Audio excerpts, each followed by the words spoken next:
Recording by Sapna Music by Ajay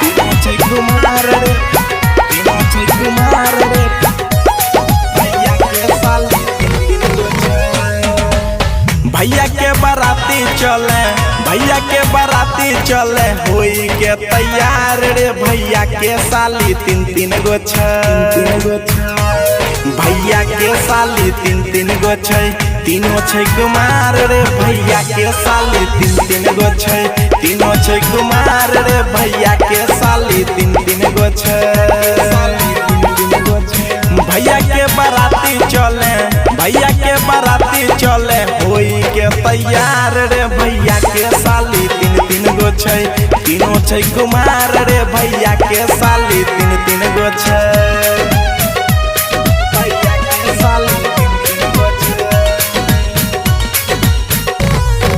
Music by Ajay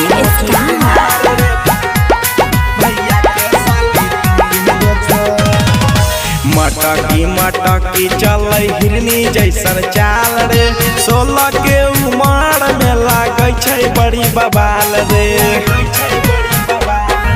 मटकी चल हिरनी जैसन चाल रे 16 के उमर में लागे छै बड़ी बबाल रे देखो भी तो ओकरा चुगी जैतो तो हड़ला रे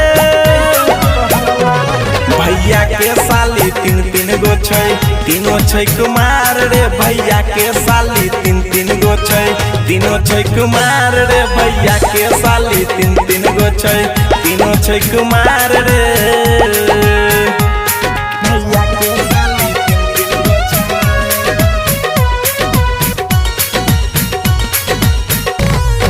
Music by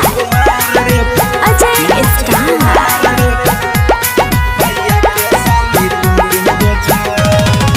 लाले लहंगा चोली जाके देबै नास रे पानी के बहाना बोलेबै अपना पास रे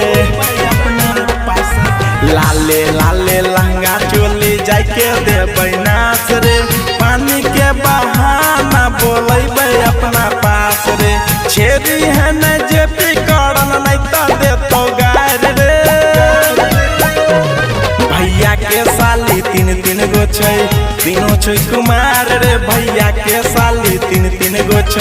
सभे कुमार रे भैया के साली तीन गो तीनों कुमार रे भैया के साली तीन गो